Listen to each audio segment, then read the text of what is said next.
Good afternoon, Hit Nation. My name is Roy, and this will be my Wordless of a Penny Part 33. I'm going to talk a little bit about Summer League players, very much briefly, and kind of talk about a change of tone and attitude that I see in some of the people that finally understood that this will largely be the roster that we're going to have at least to start the season of 24-25.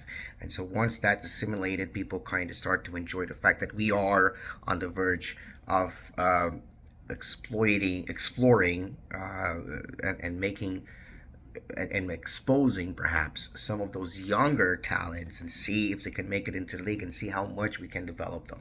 Which our camp has been great in the past seasons, to be fair, but still. I forgot the intro saying that I am still probably the only person in the history of the internet to say that I did not understand anything that I'm talking about, but I know how to read. And here I'm reading some of the charts. Of the three last games, it's a 3-0. We have 5-1, by the way, in general in the Summer League, including the California Classics that we won 2-1.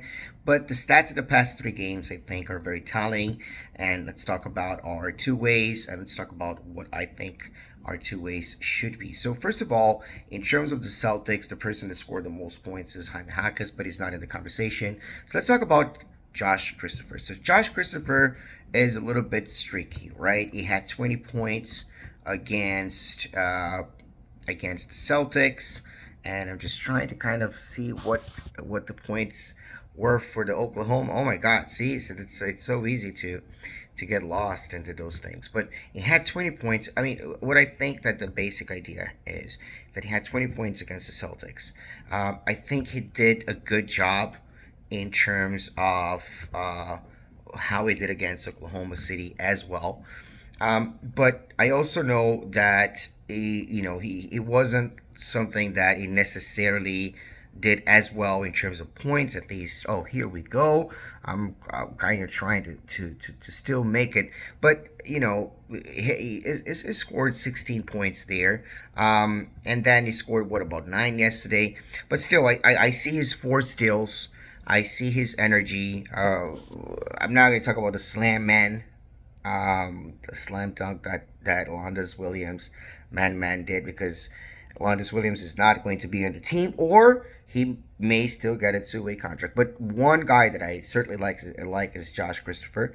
Like I said, a little bit streaky, 20 points here, 16 there, so kind of stays there. But then like 9 points in last game, not necessarily so good.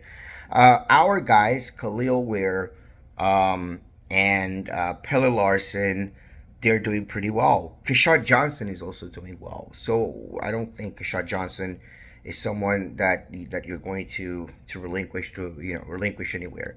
We do have the situation with Zion Pullen, who I don't think is bringing to the table much. So one of the things that I saw, and I think it's interesting for people to realize as well, especially those fans that keep asking for players to score, is that especially when you come into the league, your job is not to score, perhaps. Your job is to set screens. Your job is to get assists. Your job is to keep the ball moving in your position, but not necessarily to have the ball in your hands. Perhaps you have to do the dirty work, right, that the coach wants you to do. And that's one particular job. And if you do that job well, you're going to be on the roster next season, even though you didn't score as much. So sometimes it's a surprise when you see a player like Drew Smith coming back, but we forget how Drew Smith was important in so many crazy interceptions. Not even the way that he assisted or scored. No, that was completely insignificant. But I just watched a reel of his interceptions. They were amazing. So if Drew Smith can do that, and that's what we're looking in that two-way player, I don't see any other player necessarily doing that, right? And we already have, I think, a great advantage in number 15 pick, Khalil Weir. I think we do.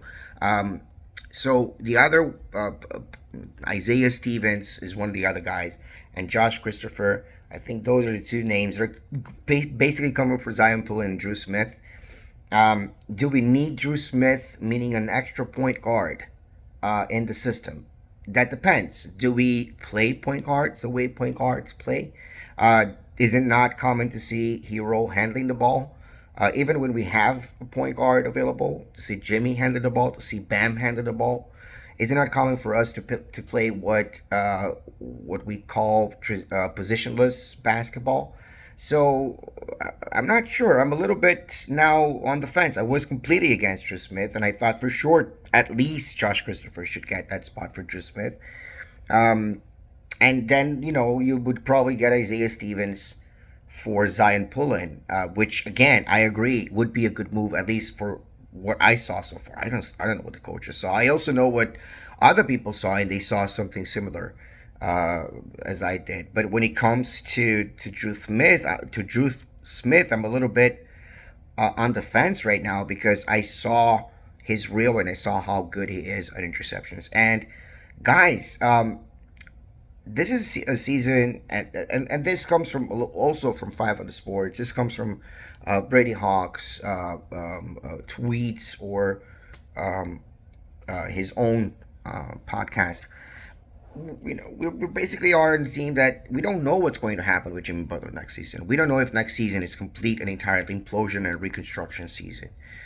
We do have something with Oklahoma if we don't make it to the playoffs in terms of a pick, an unprotected pick. Um, I don't know. We are not expected to win more than 45 games. To actually, 44 and a half, more than 45 games this season.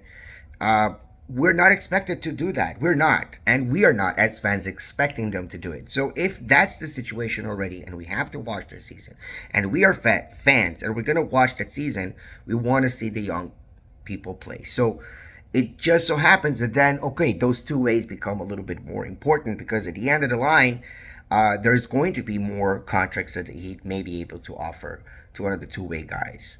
So, and it would be interesting to see if any of those shine, and of course, it would be interesting to see the production of Rozier with Tyler Hero. Tyler Hero is here to stay.